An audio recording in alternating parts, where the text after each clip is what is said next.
The National Sorority of Phi Delta Kappa Incorporated, Gamma Psi Chapter, welcomes you to our 5th annual Literacy Luncheon. Even though we were not able to come together in person for this annual event, we chose to move forward in this venue, and we are delighted that you are joining us today. This hallmark event highlights the importance of literacy, showcases middle and high school essay winners, and awards youth scholarships. We are raising the bar in support of education. We hope that you will be inspired by the program, and thank you for your unwavering support for this event. Invitations were extended to middle school students and graduating high school seniors to submit an essay for competition. The contest is designed to promote literacy skills and pride in their heritage. The topic for this year's essay was, "Do you understand the importance of voting in our political elections? If you were old enough to vote in today's elections, would you vote yes or no? Explain your answer." We had over 100 students to submit essays, and the impartial panel of judges who were selected from a cross-section of individuals from the community had a difficult job. However, their task was completed, and now the winners of each category will present their winning essay. Our 6th grade essay will be presented by Mr. Samuel Latham, who was the winner of a tablet and a monetary donation. Sam is the son of John and Jennifer Latham. He is now a 7th grader at Northeast Middle School Academic Academy. His school's activities have included band and beta club. His hobbies include camping, reading, history, watching sports, and cheering on the Titans, Bulls, Cubs, Generals, and Grizzlies. Upon graduating from high school, he plans to attend the University of Tennessee at Knoxville and study architecture. Sam is a member of Calvary Baptist Church Youth Group. He is a first-class scout in BSA Troop 205 and serves as chaplain aide and den chief. He has been involved in Madison County 4-H since 4th grade. He is a member of the forestry judging team and is in Honors Club.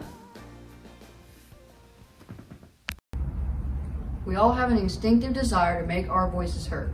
Even from the beginning, as children, we all want to influence the outcome of our lives. We want to freely speak our ideas and opinions and to feel they are sincerely taken into account. Consider some of your most frustrating moments in school, relationships, and at work, when you feel your voice isn't being heard or you feel it's being ignored. This is why democracy is a very important political structure. It allows your voice to be heard and taken into account, unlike other governments in the form of communist or authoritarianism. In these other forms of government, liberty and freedom of speech are heavily oppressed, but democracy allows us to state our opinions and feel regarded. But democracy can only be achieved through one of its most important elements, voting. As we all know, voting plays a very important role in our society. It allows for free and fair elections, and the people control who they want in office. This is what makes voting so influential. It gives people power, which brings a much stronger society. It limits government power so one person in government cannot take over. It lowers corruption because people decide if you get reelected or not. Most importantly, voting in democracy made America the free society it is today, with nothing holding back rights such as religious freedom or right to bear arms. This is why voting is so important in the society of our country and must be preserved. So yes, voting is crucial to maintaining order in our elections. Moving on, voting is not just a right we've been given, it is a right we have earned. Voting is expected of citizens, although it is not required. It is sometimes frowned upon if a citizen chooses not to vote. These days, most people vote based on political party and not the candidate. They stick to party lines and only vote on the party they prefer. They don't care if the candidate from the other party follows the exact same political beliefs they do. They still vote for their party. If I had the ability to vote, I would vote for the candidate I prefer. If I think the choice would be limited to just the better of two evils, then I would not vote.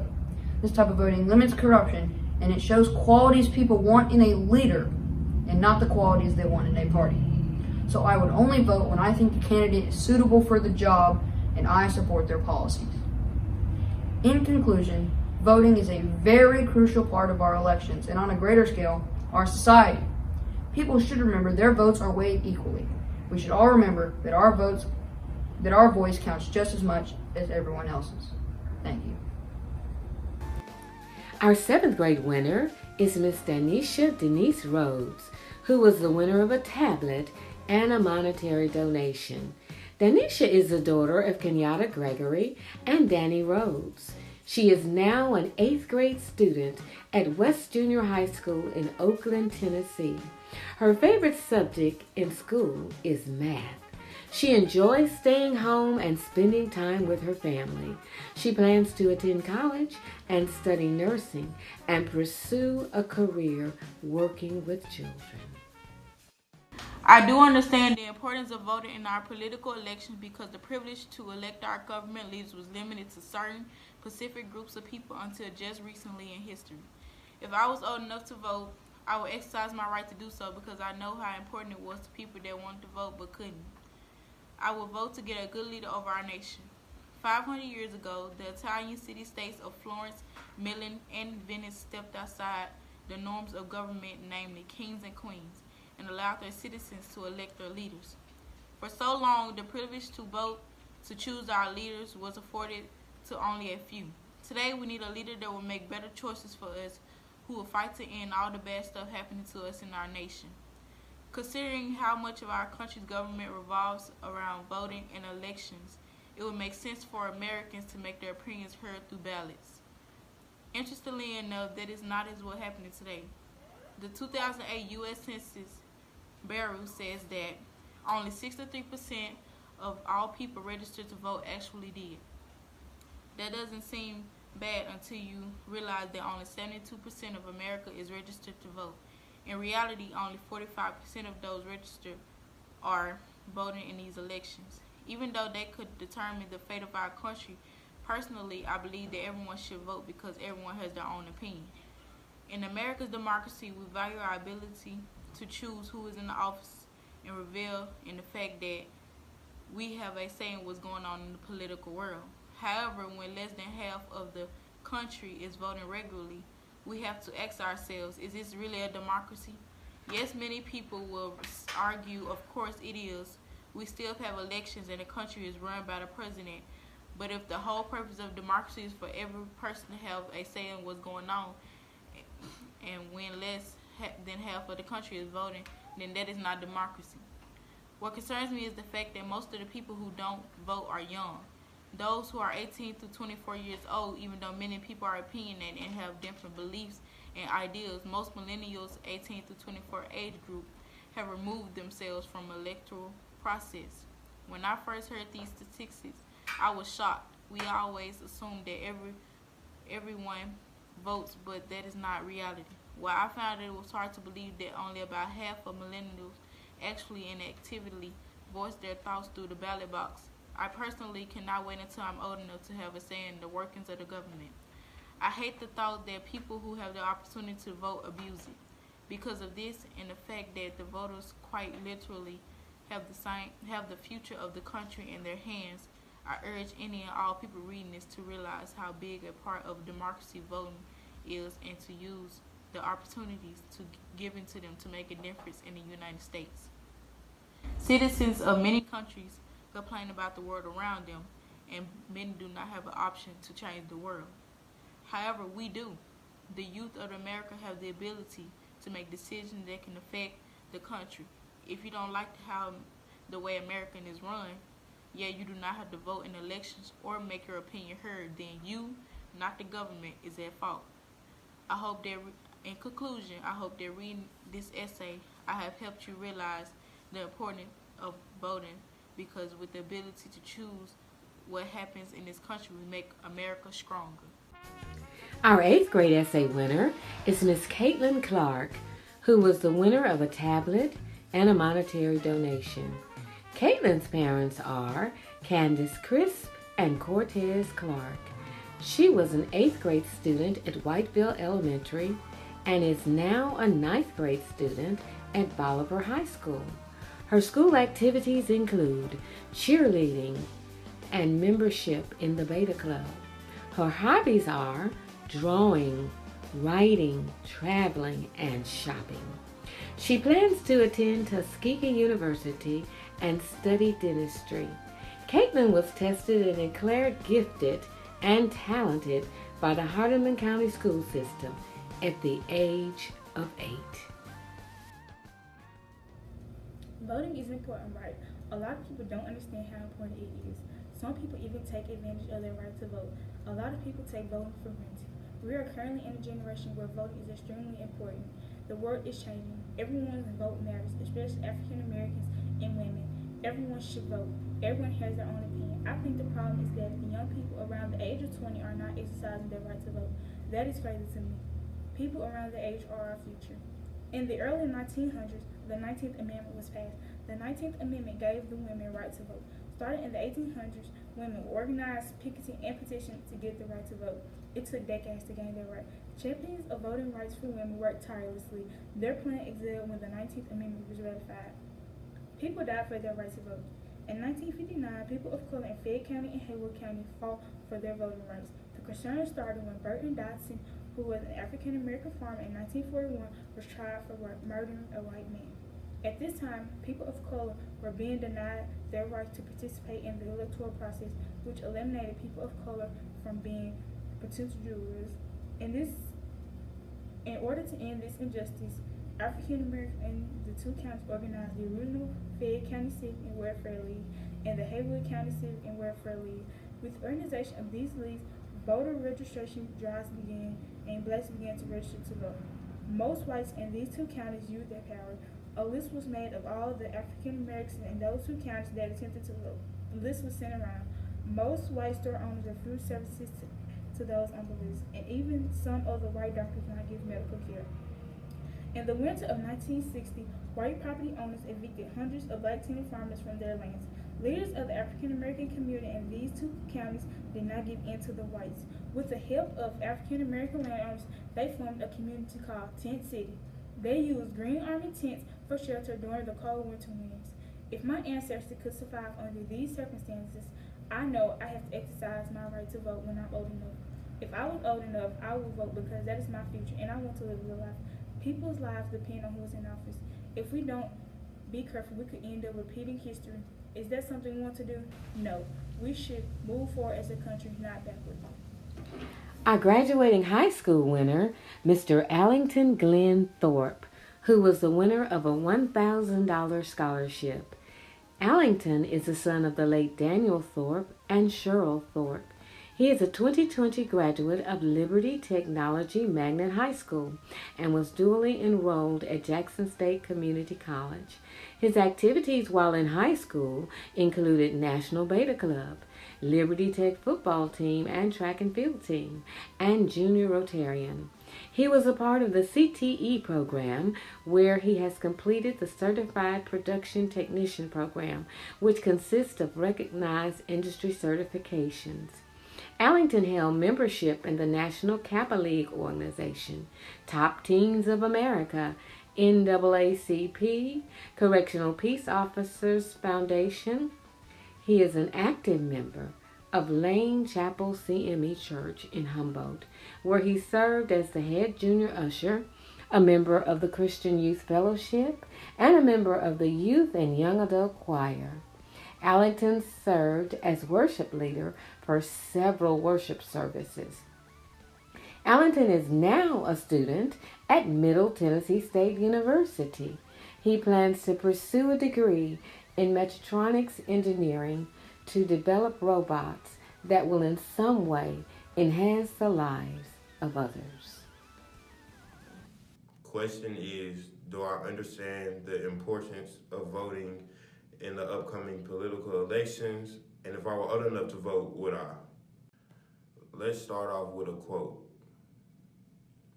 In pursuance of the great work thus begun, we are here by our counsels and by humble petition to secure for ourselves the full recognition of our rights as men. We make no account of the wrongs and oppressions of the past, but would like to act for the future. These words were spoken by African American men during the State Convention of Colored Men in Tennessee on August 1865. These men came together in Nashville, Tennessee to petition for the right to vote. They understood the impact of voting and the security that it would provide for their communities in the future. Like these men, I too understand the importance of voting and the positive effects that voting would to continue to have in our society in order for us to reach new levels, such as continuing the fight for our ancestors, giving us a voice, and empowering our future. Therefore, if I were old enough to vote, then I would definitely cast my ballot. We have to be diligent in continuing our ancestors' fight for the right to vote. Although the 15th Amendment gave African Americans the right to vote, we were still faced with many challenges when going to the polls. Our ancestors and others realized that voting would put us in positions that would make us equal to our counterparts. As we became a stronger people with this knowledge, others became afraid and started putting bigoted laws such as Jim Crow into place. Although these laws were in place, our ancestors persevered to gain their voting rights. In retaliation, they faced job loss, physical attacks, violence, loss of homes, and other challenges. Being persistent and fearless, they did not allow these obstacles to deter them in their attempts to secure our future. Having a democracy gives us the power to have a voice. Our ballot is that voice. It is important to vote for representatives who will speak on our interests, desires, and needs. Every single person in the United States cannot sit at one table, so we elect individuals who can sit at that table and represent us. We hold these elected individuals accountable for being our voice at that table.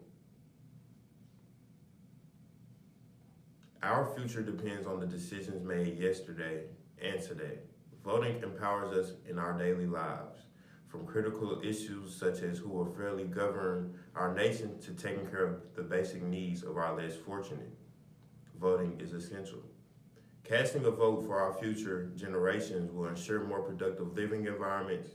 We must see to it that the needs of the vast majority of people are all met. Casting for our future generations will ensure more productive living environments. We must see to it that the needs of the vast majority of all people are met. I will turn 18 in May, and I look forward to voting, especially in the upcoming elections. I feel strongly about the issue pertaining to the racial profiling, funding for higher education, and meeting the needs of our children and elderly. Voting will help me not only help myself, but others as well. We all should be responsible for ensuring that there is fairness and equality for all people. Voting is essential. My answer to the question, will I vote, is a big yes. I am determined to become a consistent voter and be a productive citizen. I understand that voting is a significant process in our continuing efforts to maintain our rights as citizens. Our ancestors realized that voting gives us a voice, which helps us develop our community and culture. Empowering generations to come and building a legacy of knowledge in the power of a vote is substantial to meeting our needs and desires. Standing on the shoulders of our ancestors is an honor that I will share and when I happily cast my vote. Standing on the shoulders of our ancestors is an honor that I will share when I happily cast my vote this fall. Question now. Did I happily cast my vote for the presidential candidate on November the 3rd? Yes, I did. Biden 2020. Our distinguished speaker is Dr. Keith Taylor. Dr. Taylor received his Bachelor of Science degree summa cum laude from Lane College in Jackson, Tennessee, and went on to obtain his dental degree with honors from the University of Tennessee Health Sciences Center in 2000. Dr. Taylor specializes in dental implant placement, wisdom teeth removal, facial trauma with reconstruction, dental velar surgery, and general anesthesia. He is an active member of the Omega Psi Phi fraternity, the 100 Black Men of West Tennessee. the Lane College Board of Trustees, the TennCare Dental Advisory Board, and the DentaQuest Peer Review Committee, along with the Jackson Area Cystic Fibrosis Foundation. He and his wife Frankie are the proud parents of 2 sons, Xander Harrison and Carter Harrison Taylor.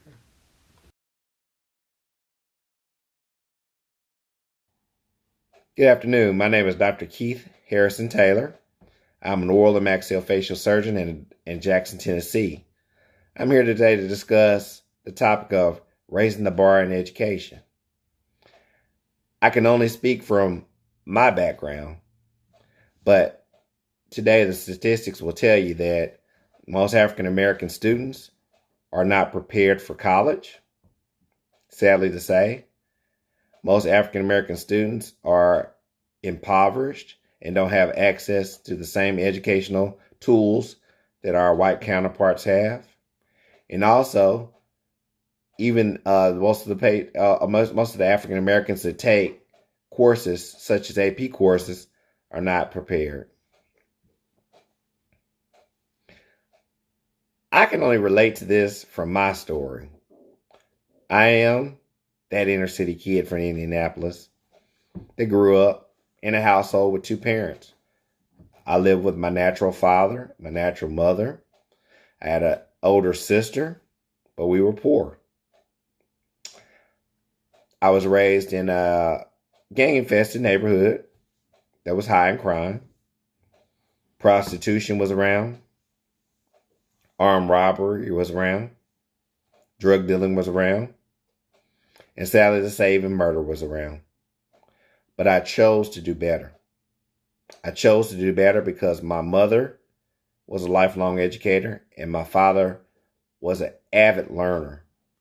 And he, even though he was drafted during the Vietnam era, he went back to obtain his associate's degree. So, with that being said, I had no choice but to succeed. Was I attracted to all the, surrounding environmental things? Of course. Everyone wants to fit in as they're growing up. But at the end of the day, I knew I wanted to be something better. I knew I didn't want to end up in jail. I knew I didn't want to be a drug dealer. I knew I didn't want to be dead. So those were factors that I knew that I had to go and use my educational background. I was very, very smart growing up. But as in most minority communities, we had to go to school. We were bused during desegregation back in the early 80s. So that was the opportunity where blacks that were impoverished from the inner city were given the same opportunities to go to the same schools that our white counterparts went to. So we were actually exposed to the same type of educational processes that our counterparts went through. Some of us succeeded, most of us didn't. I chose to succeed. I remember one instance where my high school counselor, I was about to get ready to graduate from high school, and I had a 3.8 or 3.9 GPA on a 4-point scale. I was the student council president at a majority white high school, and I remember her saying, well, what do you want to be when you grow up? I said, well, I want to probably be a doctor or probably like a surgeon. I always loved working with my hands. And she said, I see. A doctor, huh? Well, Keith, have you ever tried to do anything else? Have you ever thought about doing something that was probably more attainable? That sat with me for the rest of my life. They gave me that chip on the shoulder to show people that just because I was an African American, and especially an African American man that grew up in impoverished surroundings, that I could succeed. From that day forward, I never went back to see my counselor again. I applied for undergraduate school, got a full academic scholarship to a HBCU, and the rest has been history. I could have let this be a deterring factor in my life, but it was not. I could have let this define me, that my counselor felt that because of the color of my skin, I was not as good as my counterparts. I did not let that happen. I was faced along my journey from high school until graduate school. I was faced with the journey and also the criticism by instructors that I wasn't as good as everyone else. I was just here because of affirmative action. I probably wasn't going to be able to become the cream of the crop in dentistry, such as an oral and maxillofacial surgeon. But what I use this, as the kids say now, I use this as energy. I use that as energy to propel myself to higher standards, to higher aspirations, to higher goals. And along the way, it wasn't tough, but as the late Wesley Cornelius McClure used to say from Lane College, that he told us at graduation in 1996 that, there would be roadblocks, there would be milestones, there would be barriers placed in your way, but never be afraid to back up. I was not afraid to back up. I was not afraid to push through. I was not afraid to go underneath. I was not afraid to go above, but I persevered. Perseverance is everything. I studied. I stayed out of trouble. I studied. I stayed out of trouble. And I studied even more. I did not want to let down my ancestors, such as the Medgar Evers, such as the Dr. Martin Luther King, such as the Sojourner Truths, such as the Malcolm X's, such as the Barack Obamas, our first African-American president elected twice. The first time, it could have been a fluke. The second time was not a mistake. In closing, I would like to tell you all, or recite a poem that's very near and dear to my heart, and it sums up my life. It's called Invictus by William H. Henley. William H. Henley was a guy who had a very, very severe illness. We'll just cut it short. And he actually was physically handicapped.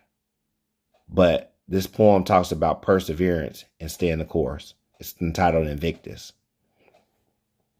Out of the night that covers me, black as the pit from pole to pole, I thank whatever gods there be me for my unconquerable soul. In the fell clutches of circumstance, I have not winced nor cried aloud. Under the bludgeonings of chance, my head is bloody but unbowed. Beyond this place of wrath and tears looms but the horror of the shade, and yet the menace of the years finds and shall find me unafraid. It matters not how straight the gate, how charged with the punishments of the scrolls. I am the master of my fate. I am the captain of my soul. So young people today, middle-aged people, whoever is hearing this, brief